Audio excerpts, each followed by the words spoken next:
Very good. Keith, just wanted to let everybody know that this is kind of a little different format today. And I'm going to let Keith kind of start it off. Wanted to kind of get some feedback from everyone about their safety efforts out there in the field and find out what kind of challenges that you guys have faced out there in being able to comply with your safety and risk programs.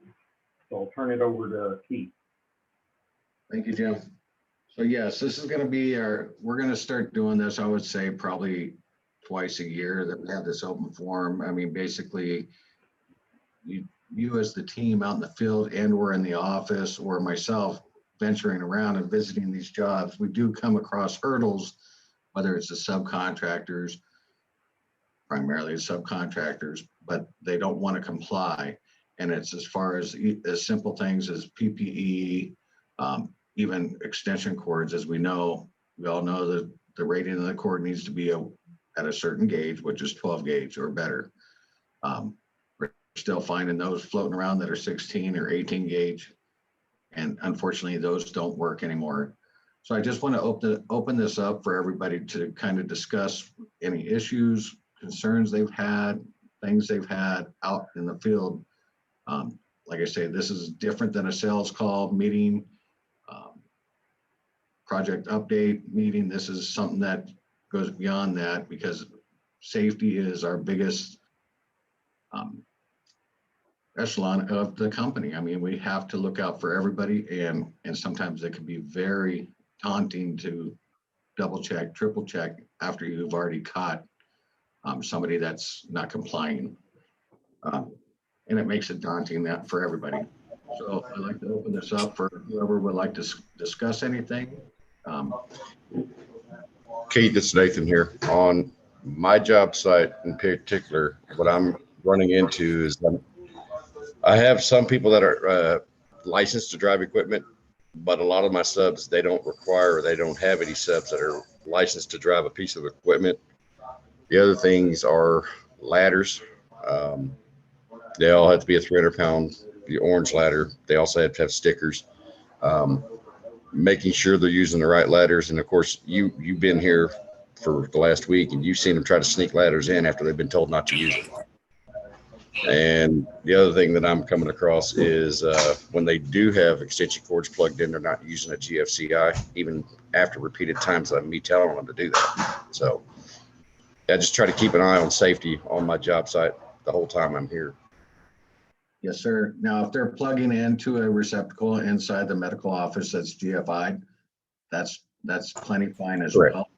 But Yeah, they don't need it. Yeah. But yeah, if they're just hard plugging into something that's not GFI'd, yeah, then you need to get on them and tell them no to go get another one. Like I said, I've been here for 2 weeks and I've seen them sneak in ladders multiple times as we told them no, or I'm going to throw them away, or I'm going to put them into my truck and run them over. So yeah, that's I mean, I could go to being a butthead and just carry 10 steps around me and start cutting people's extension cords. But, And by our MSA, you have that right. Am I on mute? No. So, I mean, you have that right, but that becomes personal at that point and they start going, F you, and they want to fight. And it's like, all right, here's your $18 cord, go put it in your truck. Go get it real quick.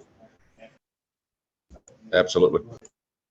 So I appreciate you doing everything you can. I keep up the efforts. I know it's daunting, especially being on 3 floors, 4 floors. If you're going to the roof, I mean, it's just, yes.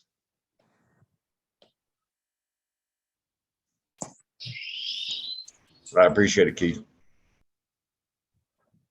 Anyone else? This open forum. Come on, team. Most of my issues getting the guys to stop sitting over the top of the ladder. I'll ask them to move, they'll get down, and about 15 or 20 minutes later, they're back up there sitting on the top. Usually it's the electrician or the plumbers, of course, but. Right, are they using, Gary, are they using the appropriate ladder for the height of work that's being done? Are they using a 6 foot and sitting on top or standing?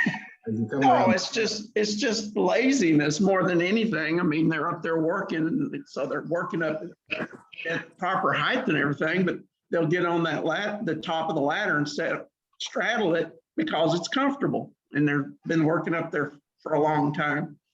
right, so what I would like from you, Jerry, is when you catch that happening, go ahead and send me a photo and send me their boss's information. I will forward the email off to their boss. Yeah, that makes sense. You got it. Or you could email it to the boss right there and keep me in the loop, and then I could jump in as well. I mean, either way, we can get this handled, because it does become a problem, especially when somebody falls.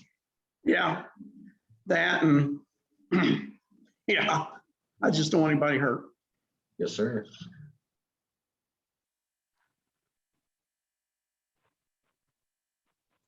All right, anybody else? Come on. I know some things have been hindering some people at some stage. Hey, it's Aaron. You hear me? Yes, sir. Okay. I just have a general question. Do we need to have diapers on every scissor lift on site, or is that only once we get closer to finishing? Diapers are a requirement contingent on the client. Now, I know you're over Okay. there, with John Reed. Have we done the concrete yet? No. So once the concrete is done, I would actually recommend every lift be diapered, because you guys are going to be doing lightweight and trying to lift that concrete basically an inch. So I would make it mandated that everyone has a diaper on at all times. Okay. Yeah. So when we get to that point, we'll go that direction. Yes, sir. Okay. Yeah, that was my question. Thank you. Anything else over there that you need? Well, it doesn't matter. I'll see you today or tomorrow.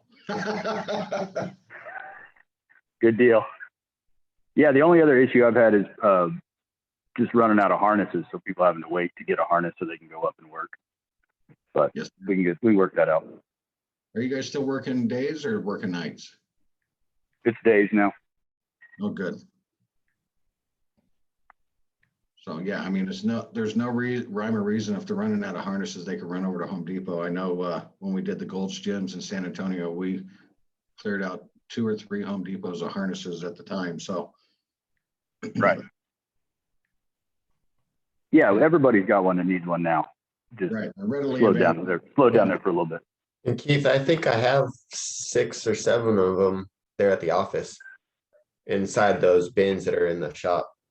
Yeah, I appreciate that, but they're there as a sub. They are supposed to supply their own equipment. Because what happens is, if say they use that harness and they don't buckle it right, they say, "Oh, Aaron gave it to me to use." So that's why it's kind of one of those catch-22s. Okay. Understood. Okay, that's all I had. Thank you. Yes, sir. Anybody else? Come on, team. We got multiple jobs going, and we have at least 16 now. Okay.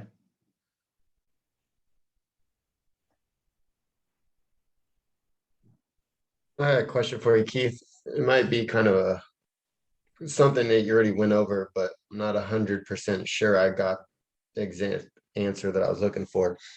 A couple of weeks ago, we had the issue with the guys on the boom, and they had it sitting on the roof, getting out of the boom.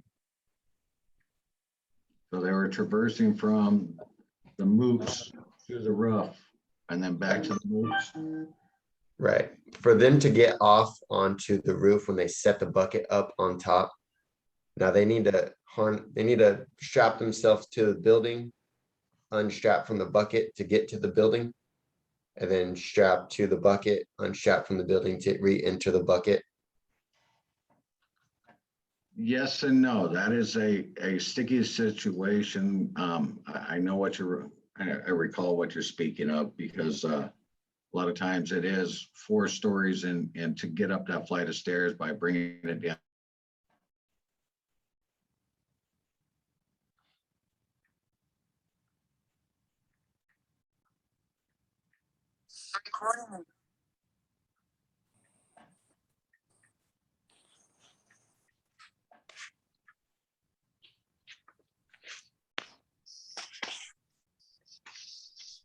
Is it Keith or is it us or me?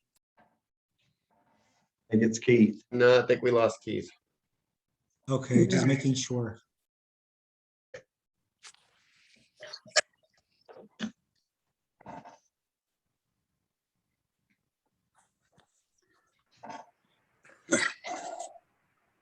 Yeah, it appears we may have lost Keith there for momentarily. Maybe he'll be back on in just a minute.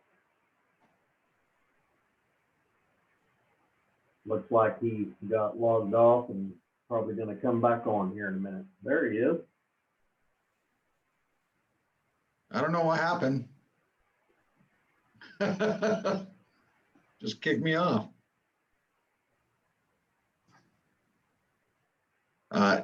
Dean, are you there? Did that help? I didn't hear most of it because you cut out. Oh, yeah, I just lost complete Let's start. signal. I got to start over. All right, so it's a catch-22 really. So on a boom lift, if you come up over the parapet and it's sitting on the roof, you could exit that basket at that time, because then there's no void in between if you're just coming up to the edge of the parapet, which means you have to then basically leap over the wall. So you are required to actually go down and then traverse up. So, and then traversing up, I mean, by going up the stairs or elevators or what have you. But there is instances where you can't do that. So you have to be tied off from the boom to the structure and then disconnect from the boom onto the roof. That is correct. Okay. Thank you. Because I know on a new build, there's a lot of times the roof ladder is not installed, and that's the same thing. Either use an extension ladder that's tied off, or you could use a boom, but you got to be able to safely get it up over the parapet. So that way you don't have a void or a gap, if you will, that you can fall through. So it doesn't need to be sitting on the roof itself. It just needs to be up over. Right, correct. Okay. Okay. Thank I you. mean, yeah, as long as it's like 6 inches, 8 inches from the rooftop, yeah. Right. Okay. All right, anyone else? Come on. This is open discussion. How about you ladies, men in the office? Any concerns in there about safety? Somebody standing on a chair, hanging a picture.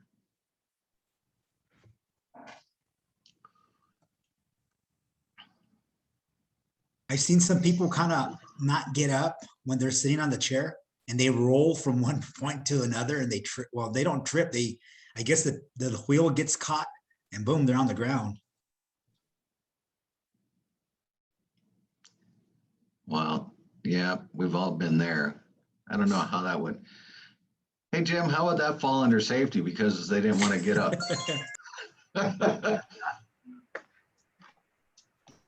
They're rolling themselves too fast and basically buckle over backwards. I tell you, the office chair is a spot for is an area that is kind of funny because I've had a lot of history with injuries pertaining to office chairs, and it's kind of funny you bring that up because that's something I've had a lot of experience in. I used to work for an organization that had about 600 office staff, and with 600 office staff, you see some pretty crazy things. And just from experience, and you won't find this in a statistic anywhere, but the biggest issue you see from office personnel is usually that you get a delivery to the office of some sort, and everybody jumps up out of their chair and goes to help put away the load of paper or the supplies that came in or whatever, and they've been sitting and not really been moving for the last hour or so, and they've gotten stiff, and then you end up with a back strain or shoulder strain or knee strain. The second most common one is bending over to pick up something off of the floor while you're still in your chair. that has all kinds of issues. One being, I know personally of 4 different occasions where people have actually blown discs out of their low back trying to do that. They dropped a pen on the floor, dropped paper on the floor, they dropped whatever, and they just bent over in the chair and tried to pick it up off the floor. And that's a big no-no. So yeah, office chairs can be or it'll slide straight out the back when you're bent over forward trying to get something, and you'll end up laying on the ground. So yeah, just get up. You probably need to get up anyway and walk around for a minute. Take care of what you want to take care of. Move your chair to a new location. Sit back down. You needed to exercise, and you needed the circulation flow into your legs again. So that's something you have to discuss as a unit in your offices. What's the rule of thumb now? 40 minutes of sitting and 15 minutes of standing? Yeah, you really need to spend some time standing up and moving around. Try to alternate your tasks. And if you're going to jump up and go do something that's a little more labor intensive, like you get that delivery to the office and you're going to jump up out of an office chair to go do it, you need to be doing some stretches, and you need to be walking around a few minutes and kind of limber up a little bit before you do it. Thank you, sir. Okay. All right, next.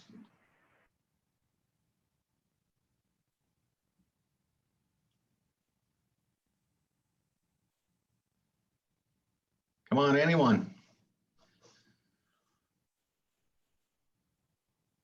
Oh, Any Keith, concerns out there? well, if I may add, I have a friend that he used to work for the Border Patrol. He was out in the field for about 8 years, and then he got an office position, and he was there. He started building atrophy in his back, and he actually pulled his muscles, and he was in surgery. He got a little too comfortable, from being in the field for I don't know how many years, going back and sitting down doing nothing because he thought it was a relaxing job, and yeah, the doctor told him, hey, I think you should start working out. His back started building atrophy. Right. Or his body rather, his body, but yeah. That's common when you go from an active position to what a lot of people say is a lazy position, but it's not lazy at all, but yes.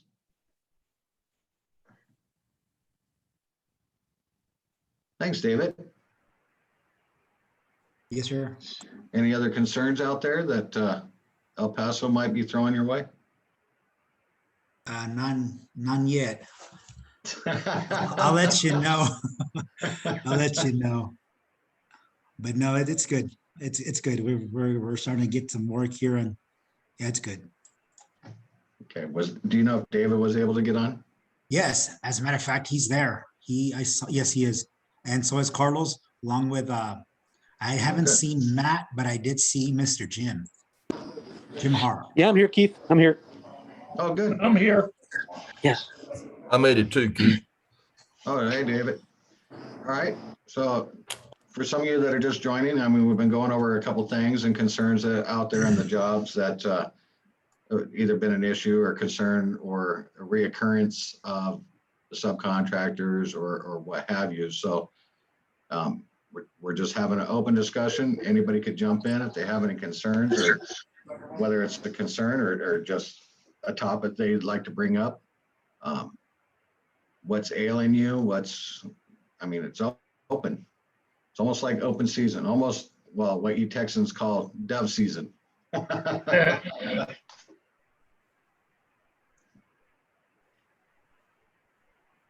Sorry about that. We had a power surge. Did I miss anything? No, Jerry, I think you're pretty much caught up. I mean, you heard about the office chair scenario, right? Yeah. Okay. Yeah, they've been having trouble with power. The building was down all weekend, so it's been back and forth. So. Yeah. Oh, is a backup generator jumping on? Is that what the deal is? Yeah, well, actually, their main system it's in the building itself. There's something wrong, and it keeps throwing out the main system, and the generator comes on, and it does weird stuff. Awesome. Bring that up to our client. We have an emergency. He knows. All right. All right, now that we're getting more people joining here, is there anybody else that wants to join in and any comments on any progress, delays, or anything that, I mean, like I say, again, this is an open forum that doesn't have to be just about safety. It could be about, you know, whatever. Can you guys hear me okay? I know I have kind of a bad connection, but Yes. okay. I'm going to try to say this as professionally as possible. Due to our environment with politics and the media and all the crap going on right now, I think it's kind of more important than ever that we just kind of stress that we continue to take care of each other. We do it so well. And I just want to make sure there's been a lot of loss currently just over this past week. And there's an added kind of pressure to not talk about certain things or not ask for help or whatever that is. I just kind of want to make sure that everybody understands it might not be just physical, but the physical also contributes, but just your mental health matters as well. So if you need help with something, if we can take some, you know, even the most minuscule task off of your shoulders while you're dealing with some crap, let us know what that is.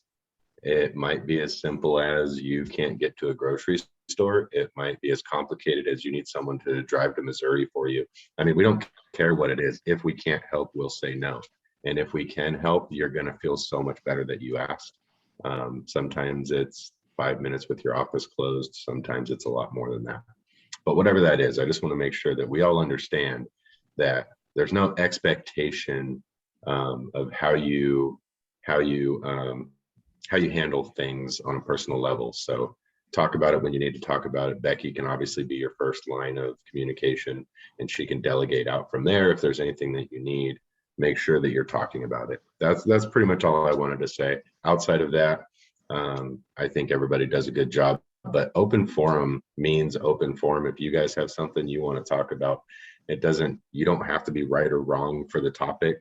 As you can see, like with my topic, you know, something that's been on your mind or something that you noticed maybe that we can do better when it comes to everybody's health and wellness in general, not just, you know, bend the knees and don't lift with your back, but it can be something else. It can be, you know, Rocky backs into his parking spot a little bit too fast. And how do I handle that? How do I make sure that if I'm standing on the sidewalk, Jeff doesn't run me over? I mean, we all know how Jeff drives. Maybe not that minuscule or whatever, but you guys get the idea. Anyways, open forum, and definitely an open forum when it comes to asking this team for help.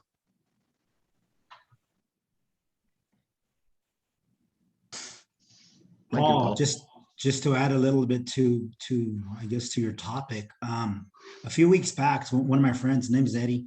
The dude got COVID, and what I ended up doing, I went to go buy some groceries and stuff, some teas and lemon, and you know, all the, well, not all, but a good amount of necessities for him to, you know, just for him to, I guess, for him to survive for the next couple of days or weeks or whatever you want to call it. But yeah, I gave him a call. I was like, hey, Ed, just to let you know, I'm in front of your, right in front of your door, your house. Open it. So I had taken off, and, you know, I bought him some, like I said, you know, just miscellaneous things and stuff, you know? So yeah, I know what you mean. Yeah, that's great. I mean, I always love that we encourage this team to be human first and be that robotic worker second. And I know that we all get stressed out, and I know that, I mean, I'm guilty of it too, not being in that moment. When you get the opportunity to rise to that occasion, that's great that you did that.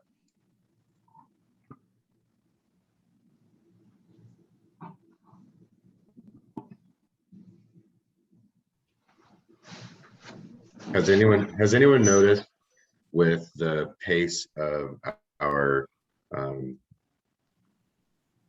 the whole economy as a whole, basically, the pace is going at 1,000 miles an hour. Has anyone noticed maybe a lack of attention to detail when it comes to safety? People moving a little bit too quickly, being a little bit too brash.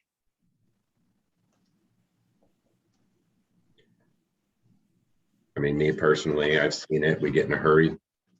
I don't know. Maybe Keith, you have something to offer up as far as how we can talk to people that we maybe think are going a little too fast trying to finish that job because they got to get on to the next one. Is there a way? What's the best way to kind of approach that if we see it? How do we say, hey man, I know you're in a hurry. I know you got somewhere else you got to be. I know the boss is pressuring you. I know the customer is pressuring you, but maybe right now is the time to put 20 minutes of planning into your next 3 hours. Or how do we approach that conversation when we know people are obviously running and gunning way too fast? Well, through my experience, the best is to actually just pull them aside and their team and privately talk with them and let them know that we're not going to scurry away from safety for you guys, and to just slow down a moment and just pay attention, because there's a lot of things, a lot of mixing parts that are going together at a unity of one, that something could very, very quickly happen to your crew and or someone else.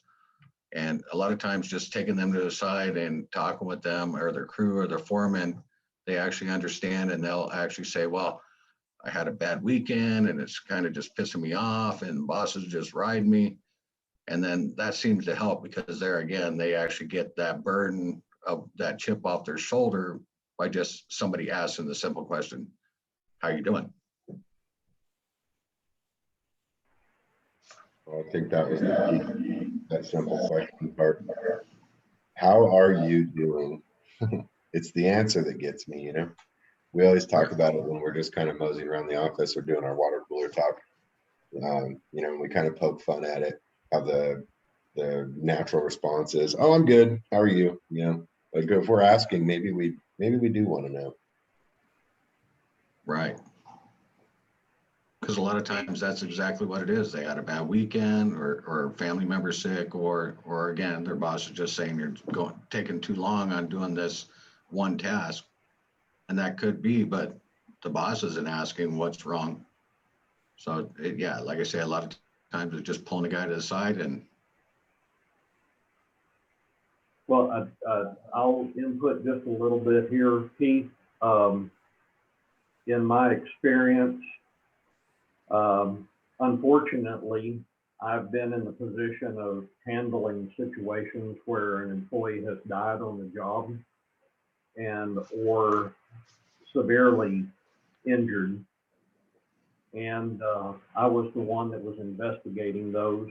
And I will tell you that the last 4 horrible incidences that I was involved with before I took this job all entailed a situation when I did the root cause analysis and we were looking at all of the details of what led to the incident that occurred. In all 4 of the last ones, they were going through some personal issues away from work.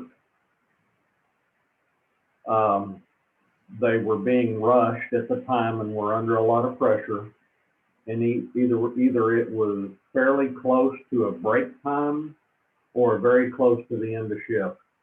So they were cutting corners and taking that extra effort to try to go around safety protocols.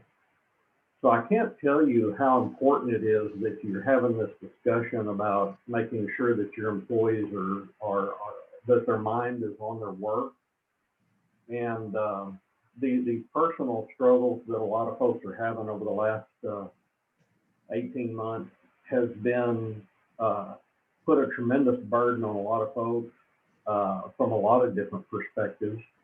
Everybody pretty much knows somebody that's lost either a family member or a close relative. I've lost two, and I tell you what, I had no business the day of or the day after or a couple of days after. I had no business getting behind the wheel and driving a long distance doing my job on a safety critical situation there for a day or two after that situation occurred.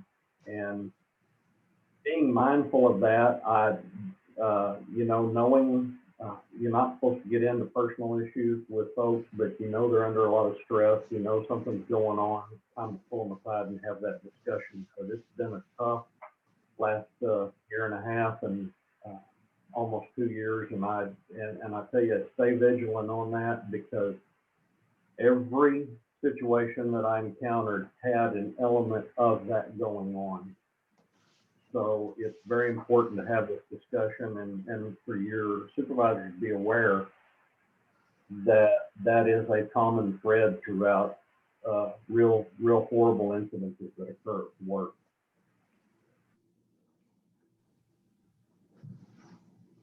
I agree with you.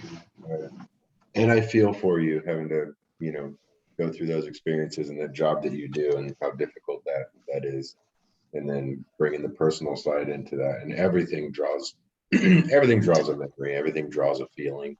And it is, we do a really good job, especially in this business, of putting on that tough exterior. That goes for the men, it goes for the women. It doesn't matter if you're in the office, it doesn't matter if you're in the field. You could just be a driver, you could be whatever, it doesn't matter.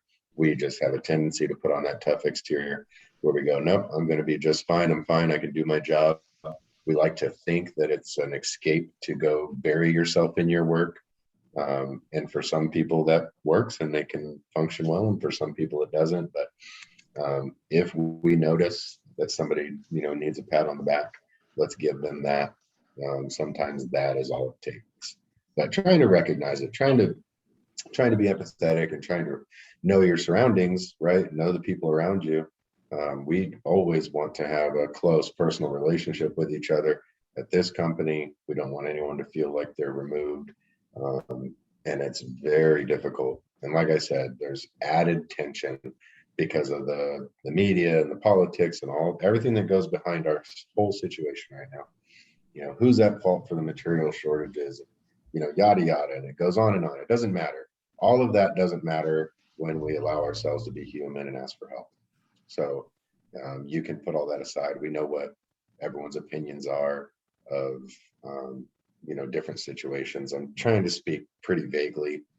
I'm sure everybody is picking up what I'm putting down though. And the point is, it doesn't matter how you affiliate with the situation. The situation is the situation, and we all have to navigate it accordingly. But we can still do that together. We're allowed to disagree and still be on the same team. That's my point. Yes, sir.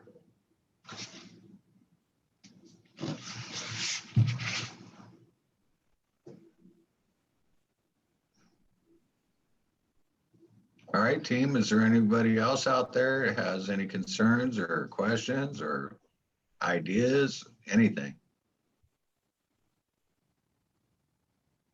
And I like the open forum thing that you guys are doing. How often do you guys plan on doing this? twice a year, That's cool. Very good. because that gives us time to do implements of the safety of different things through a 6-month period, and then kind of fall back and discuss any concerns that have happened through the meetings that we've had. As simple as the ladders or PPE or the boom lifts or MOOPs, if you will, not being certified, tackling that task one at a time. You have to be certified to use the equipment. You have to. And then same thing as Aaron asked about earlier, they didn't have enough harnesses and lanyards. Yes, we do have some, but the problem becomes, well, Aaron gave it to me and he didn't install it, or he didn't put it on right. Well, he fell off and got injured. Well, now it comes back to us because we're loaning out equipment when they're supposed to supply their own. So it is. I like this open forum. because it does touch back on a lot of topics we've gone over. Yeah, that's good. I'm glad you reiterated that point. Was that something that we missed from the beginning? Yes. Okay, cool. No, that's very good. So loaning out equipment. I guess, so what was kind of the synopsis there for the end of that conversation? Like, if it has to happen, do we just give you, say I'm running a job and I have a harness, do we give you a call and you walk us through like making sure that we can do that correctly? Or is it that we just tell them, nope, you need to go get a harness and you need to know that you know how to operate it correctly? What was the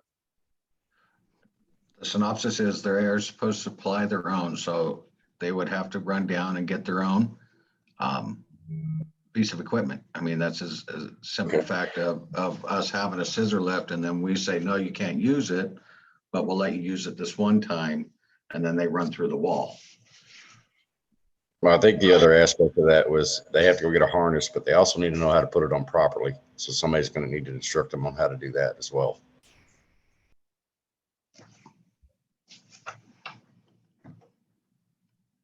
And that's one of the first things. So you could pretty much tell if they don't have a certification for the equipment, because that's number one rule is you have to know how to put on a harness. And that's a telltale sign. If they don't know how to put on the harness, that means they have never been trained. I see you, Jim, just shaking your head. Yes, yes. I will tell you this real quickly, just to give you a little heads up. The top 5 things that OSHA is citing on job sites for 2020, the number 1, number 3, and number 4 are fall protection. I mean, they are really, what they're doing oftentimes is they're not calling to find out if you've got a job site.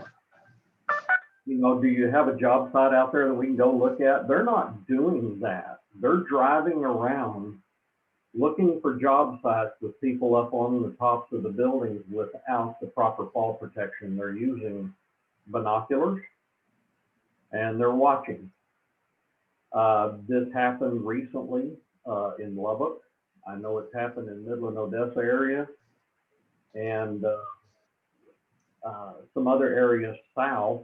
I know it happened down in Austin not too long ago. So they're out there driving around looking for construction sites and looking for, and that seems to be their emphasis, to come on site and start making your life miserable. So not only is it a safety issue, it's also now, you know, with a compliance issue, and bringing them on site, it's just like having the IRS in your back pocket. You just don't want them there.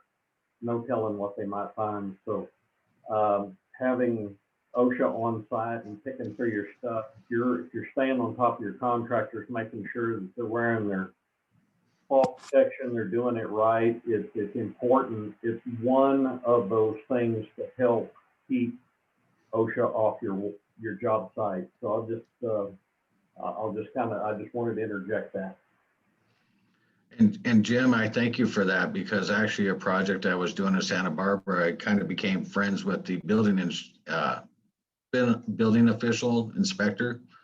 And so he informed me that OSHA actually had these secret spies that they hire now. So they're in unofficial vehicles that drive around and actually do the same thing. So therefore, so they just drive around and take photos of the address and send it. And then the next thing you know, you have an official there from OSHA or ANSI going,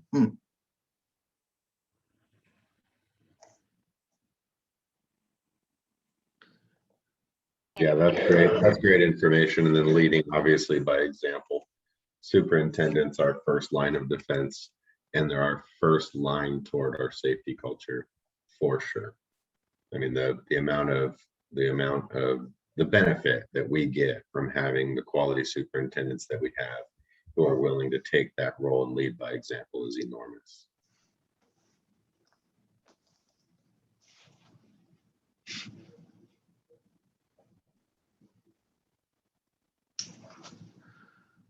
all right, team, let's one last go around. Anybody else want to jump in and have anything they want to discuss? I do have a question. Yes, sir. All right. I had a question about the first aid and CPR certification and what is acceptable or not. My history up in Michigan showed that some universities and hospitals declined certain online certifications. Is there something that you know is widely accepted throughout? We have somebody that we'll actually get in touch with, and that's why I sent out the email trying to ask for everybody's certifications. That way we could see where a lot of people lie again as far as what they have or don't have. But we do have a team that did our certifications here in Texas not too long ago that actually could do it via Zoom. All right, that's good news. That's what I was wondering, because I was used to using some simple online thing and it started getting declined from some places. So I stopped certifying through them. Right, because I could go certify myself 100,000 different ways off of just printing a piece of paper, basically. And that's all they look for. Correct. License number blank, blank, blank, 01. Okay. I'm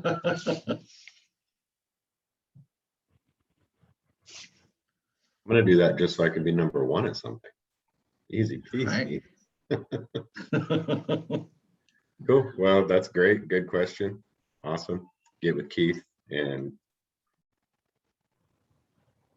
anyone else have anything?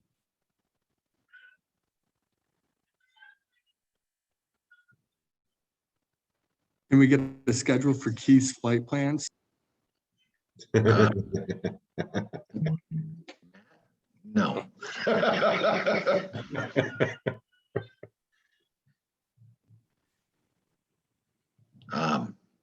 So anybody else?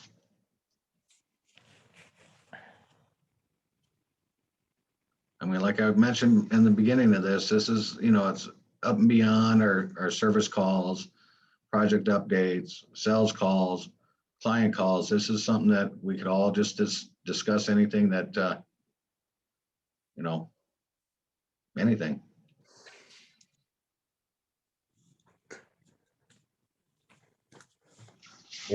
I thank you. I think this was really good. Thank you both. I think it was very nice as well this time. All right, team. Well, I think on that note, everybody have a great rest of the week, rest of the month. I know it's going to be chaotic, and I'll be seeing most of you here shortly within my travels. Again, be safe out there. Keep your head up.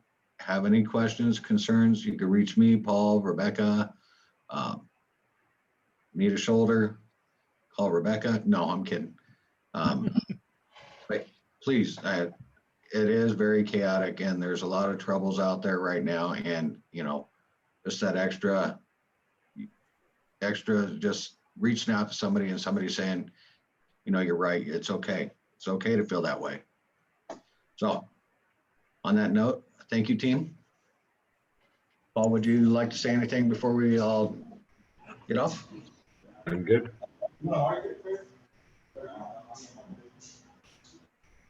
Thank you, guys. Thanks, Keith. Thanks, Keith. Thanks a lot, Keith. Thank you. Thanks, Jim. See you See you soon in next El time. Paso, Keith. See you soon, bud. All right.